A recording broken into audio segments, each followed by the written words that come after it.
नमस्कार दोस्तों, मैं doctor Deepak Raj Jain, associate professor government college Tonk, आपका एक बार फिर महाविद्यालय के यूट्यूब पे स्वागत करता हूं। अभी हम बीएससी पार्ट सेकेंड ईयर में ग्रुप मॉर्फिज्म की व्याख्यान दे रहे हैं। इसी कड़ी में आज का मैं तीसरा व्याख्यान कुछ प्रमेयों को लेके स्टार्ट करता हूं। आप इसका ध्यान से देखें।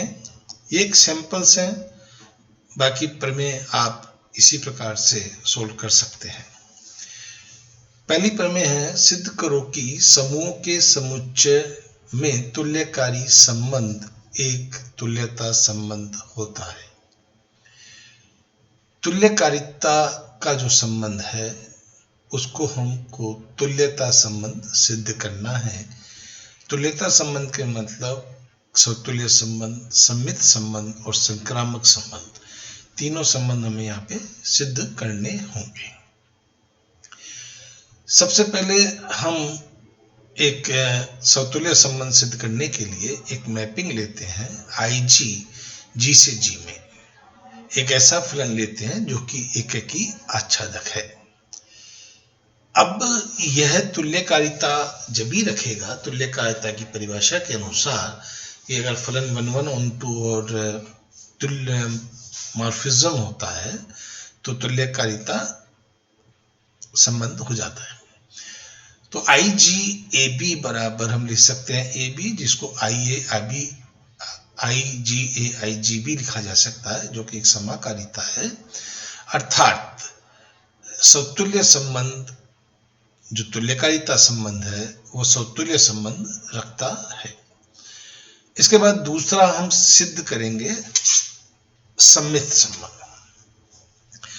इसमें हमने एक फलन लिया F G से G डैश में और ये माना कि ये तुल्यकारिता रखता है, अर्थात F 1,1,2 है और समाकारिता तो है ही। अब इसका उल्टा हमें करना है, जब मतलब F G डैश से G में हो तो F इनवर्स भी तुल्यकारिता ऐसा रखे। F इनवर्स को तुल्यकारिता संबंध को सम्मित सिद्ध करने के लिए हमें ये सिद्ध करना होगा कि F इनवर्स 1,1 हो, 1,2 हो और समाकारिता रखता हो। क्योंकि हम जानते हैं प्रत्येक फलन यदि वो 1,1,2 है तो उसका प्रतिलोम भी 1,1,2 फलन होता है। अब यहाँ पर हमने मान रखा है कि F G से G डैश में तुल्यकारिता है, तो इसका मतलब 1,1,2 तो है ही, और जब F 1,1,2 है तो F इनवर्स भी 1,1,2 होगा। ये स्वतः सिद्ध हो गया। अब हमें समाकारिता सिद्ध करना होगा, तो हम A dash B dash belong to G dash लेते हैं, AB बिलोंग टू G लेते हैं और एक मैपिंग F इनवर्स लेते हैं। तो F inverse A dash B dash बराबर F इनवर्स A डैश को हम क्या लिख सकते हैं, FA, और B डैश को क्या लिख सकते हैं, FB। क्योंकि F समाकारिता संबंध रखता है इसलिए FA FB को FAB लिखा जा सकता है। तो कुल मिला के आ गया ये F inverse FAB। F inverse F अपना इकाई बन जाएगा और ये बचेगा AB। A को हम क्या ले सकते हैं, F inverse A dash, B को क्या ले सकते हैं, F इनवर्स B डैश।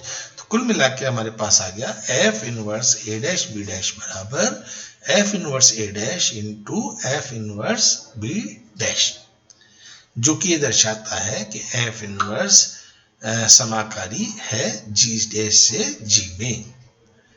तो F इनवर्स 1,1,2 है, समाकारी है, तो ये तुल्यकारिता हो गया, अर्थात तुल्यकारिता संबंध सम्मित है। अब हमें इसे संक्रामक और सिद्ध करना है। इसके लिए हमने 3 समूह लिए, G, G डैश और G डबल डैश, और हमने ये माना कि G डैश का तुल्यकारी है, G dash G double dash का तुल्यकारी है, और अब हमें ये शो करना है कि G डैश का भी तुल्यकारी होगा। एफ जी जी डैश के अंदर एफ ए बराबर ए डैश है और एफ जी डैश से जी डबल डैश में एफ ए डैश बराबर ए डबल डैश हमने माना है, जहां पर ए बिलोंग टू जी है, A dash belong to G है, जी डैश है और A double dash belong to G double dash है। पुनः हम फलन के उस बेसिक पे चलें तो f और g अगर 1 1 on 2 है तो इनका संयुक्त फलन GOF भी 1 1 on 2 होगा। अब हमें सिर्फ ये सिद्ध करना है कि जो GOF है वो समाकारिता भी रखता है।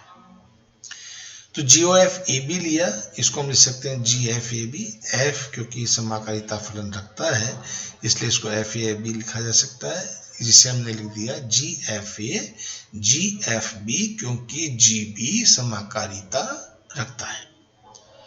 अब GFA को क्या ले सकते हैं GOFA, GFB को क्या ले सकते हैं GOFB। तो कुल मिला के ये आ गया कि GOFAB बराबर GOFA और GOFB, जो कि ये शो करता है कि GOF समाकारिता रखेगा। समाकारिता रखेगा तो तुल्यकारी है। अब इसका हम मतलब कह सकते हैं कि तुल्यकारिता संबंध संक्रामक भी है। अब तुल्यकारिता संबंध सतुल्य है, सम्मित है और संक्रामक है, तो ये संबंध आपका जो है तुल्यकारिता रखता है। इस प्रकार से हम ये कह सकते हैं कि समूह के समुच्चय में तुल्यकारिता का संबंध तुल्यता संबंध होगा, क्योंकि ये समतुल्य है, सम्मित है और संक्रामक है। इसके बाद हम एक एग्जाम्पल लेते हैं यहाँ पे कि एक फलन है f R0 से R0 में और fx बराबर x4 है for every x belong to R। तो सिद्ध कीजिए कि यह R0 में एक समाकारिता है, इसकी अष्टी भी ज्ञात कीजिए, जहां R0 अशून्य वास्तविक संख्याओं का गुणात्मक समूह है। अब हम मानते हैं x1 x2 belong to R0, तो fx1 x2 क्या हो जाएगा x1 x2 का होल 4, जिससे हम लिख सकते हैं x1 4 x2 4, x1 4 को क्या लिख सकते हैं fx1, x2 4 को लिख सकते हैं fx2। इसका मतलब fx1 x2 is written as fx1 into fx2, जो कि ये दर्शाता है कि फलन f R0 में समाकारिता रखता है। तो पहला तो हो गया। अब एक दूसरा कह रहा है इसकी अष्टी भी ज्ञात कीजिए। तो अष्टी ज्ञात करने के लिए एक एलिमेंट माना x बिलोंग टू R0। अब क्योंकि ये आपके रियल नंबर्स में है, R0 में अशून्य वास्तविक संख्याओं का समुच्चय है, तो जो गुणात्मक तस्मक है वो इसका 1 होगा। तो अष्टी के लिए अगर f अष्टी है तो fx बराबर क्या आना चाहिए 1। fx बराबर क्या दिया बच्चों x4, तो x4 बराबर 1 होना चाहिए। अगर हम इसको 1 को इधर लिया है तो x4 माइनस 1 बराबर 0 हो जाएगा, जिसके टुकड़े करें तो x माइनस 1 x प्लस 1 और x स्क्वायर प्लस 1 बराबर 0 आएगा, जिसे x के मान 1 और माइनस 1 आएंगे।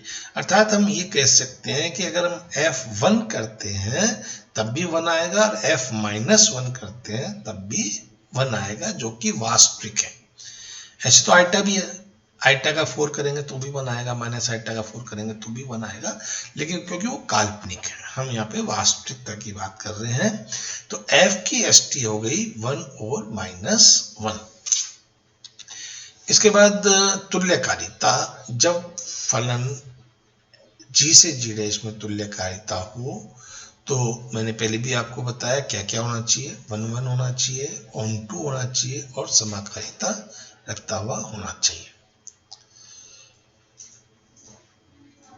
अब एक क्वेश्चन है प्रमेय के रूप में, किसी समूह G से G डैश पर परिभाषित आच्छादक फलन f तुल्यकारिता होगा यदि और केवल यदि कर्नल एफ बराबर ई। कर्नल एफ मतलब एफ की अष्टी। एक पार्ट करते हैं, मान लेते हैं कि जी से जी डैश में फलन तुल्यकारिता है, तो अब हमें सिद्ध करना है कि कर्नल एफ बराबर ई होगा। माना कोई एलिमेंट है ए जो कि अष्टी को बिलोंग करता है, तो ए बिलोंग टू के कर दिया अपन ने, तो सिंपली हम कह सकते हैं एफ ए बराबर ई डैश। क्योंकि हम ये जानते हैं कि अगर ई जी का तस्मक अवयव है, ई डैश जी डैश का तस्मक अवयव है, तो एफ ई बराबर ई डैश होगा। ये थ्योरम हम पहले भी कर चुके हैं पहले वाले व्याख्यानों में। तो ई डैश की जगह हम क्या लिखेंगे, एफ ई। अब क्योंकि ये तुल्यकारिता है तो वन वन फंक्शन भी होगा एफ। जब वन वन फंक्शन होगा तो we know that F A बराबर F B and F is one one, तो ए बराबर बी होता है। तो एफ ए बराबर एफ ई है और एफ वन वन है, तो हम लिखेंगे ए बराबर ई। ए क्या है, हमने कर्नल माना है, तो ये के हो गया, तो के बराबर हमारा कुल मिला के ई समुच्चय आ गया। ये हमें सिद्ध करना था। अब हम मानते हैं कि कोई फलन दिया हुआ है जी से जी डैश में और कर्नल के बराबर ई दिया हुआ है, और ये फलन आच्छादक समाकारिता रखता है। अब हमें इसी तुल्यकारिता सिद्ध करना है। इसके लिए क्योंकि आच्छादक भी है समाकारिता भी है, तो क्या वन वन का पार्ट हमारे पास बचता है। अगर हम किसी तरीके से फलन f को वन वन सिद्ध कर दें तो हमारी थ्योरम स्वतः ही सिद्ध हो जाएगी। वन वन के लिए हमने दो एलिमेंट्स लिए, ए कॉमा बी बिलोंग टू जी, और इस प्रकार से लिए कि एफ ए बराबर एफ बी है। इसका मतलब ये आ गया एफ ए बी इनवर्स बराबर E dash. F A B inverse बराबर ई डैश का मतलब है कि ए बी इनवर्स एफ की अष्टी के अवयव है, hence A B inverse belong to K. परंतु प्रमेय अनुसार के क्या दिया हुआ है, ई, तो ए बी इनवर्स बराबर आ गया ई। दोनों तरफ बी से गुना किया तो एलएचएस में ए हो जाएगा, आरएचएस में बी, तो ए बराबर बी। कुल मिला के एफ ए बराबर एफ बी होने पर ए बराबर बी होगा। ये किसकी प्रॉपर्टी है, वन वन की, अर्थात फलन एफ वन वन होगा। आच्छादक समाकारिता पहले से दिया हुआ है, तो कुल मिला के एफ तुल्यकारिता होगा। इसके बाद हम एक इंपॉर्टेंट थ्योरम करते हैं यहाँ पे केले प्रमेय। ये इसका कथन भी पूछा जाता है और प्रूफ भी इसका आना चाहिए। कथन है प्रत्येक परिमित समूह किसी क्रमचय समूह के तुल्यकारी होता है। मान लिया G डॉट एक परिमित समूह है तथा एक फलन f G से G में इस प्रकार परिभाषित है कि fx बराबर ax। यह फलन एककी आच्छादक है क्योंकि fx बराबर fy करें तो ax बराबर ay होगा और x बराबर y आ जाएगा, जिससे फलन f एककी होगा। और चूंकि f एक परिमित समुच्चय है, स्वयं पर एककी है, इसलिए ये आच्छादक भी होगा। अब हमें कुल मिला के ये सिद्ध करना पड़ेगा कि इसका कोई समाकारिता प्रतिबिंब लेवें और उसको हम सिद्ध करें कि ये तुल्यकारिता होगा। इसके लिए माना एक फलन G से G डैश में है और फाई फलन है। फाई को one one onto morphism सिद्ध करना है हमें, क्योंकि G समान सम G डैश सिद्ध करना चाहते हैं। तो फाई को वन वन सिद्ध किया तो A B belong to G, phi A बराबर फाई बी। फाई ए को हम लिख सकते हैं एफ ए क्योंकि जी डैश में है वो, एफ बी, एफ ए को हमने ए एक्स मान रखा है, एफ बी को बी एक्स, एक्स से एक्स कट जाएगा, ए बराबर बी। कुल मिला के फाई ए बराबर फाई बी होने पर ए बराबर बी, जो कि यह बताता है कि फाई वन वन है। फाई को ऑन टू सिद्ध करने के लिए जी से जी डैश में परिमित है, दोनों में अवयवों की संख्या समान है, तो फाई स्वतः ही ऑन टू होगा। समाकारिता के लिए फाई ए बी बराबर फाई ए इंटू फाई बी सिद्ध करना होगा। तो फाई ए बी को हम लिख सकते हैं हमारी परिभाषा अनुसार एफ ए बी एक्स, जिसको लिखा जा सकता है A B X. A B X को हम लिख सकते हैं ए बी एक्स, तो F A B X, A को एफ ए लिख दिया और बी एक्स को एफ बी एक्स कर दिया। एफ ए एक्स को क्या ले सकते हैं फाई ए, एफ बी एक्स को ले सकते हैं फाई बी। कुल मिला के आ गया फाई ए बी बराबर फाई ए फाई बी। तो ये समाकारिता हो गया फलन फाई। अब फाई 1 भी है, ऑन 2 भी है और समाकारिता भी है, तो तुल्यकारिता की परिभाषा आ गई। तो ये तुल्यकारिता है, तो इसका मतलब फाई तुल्यकारिता है। हम कह सकते हैं जी सर्वांशम जी डैश। आज के लिए इतना ही काफी। आप लोग मनन करें। होमोमॉर्फिज्म की सीरीज चल रही है, इसमें अभी लगभग 2 व्याख्यान और मैं दूंगा। आप इनको मनन करें। कोई भी प्रॉब्लम हो तो मुझे व्हाट्सएप ग्रुप पे आप मेरे को शेयर करें, मैं उसका समाधान अवश्य करूंगा। आज के लिए धन्यवाद।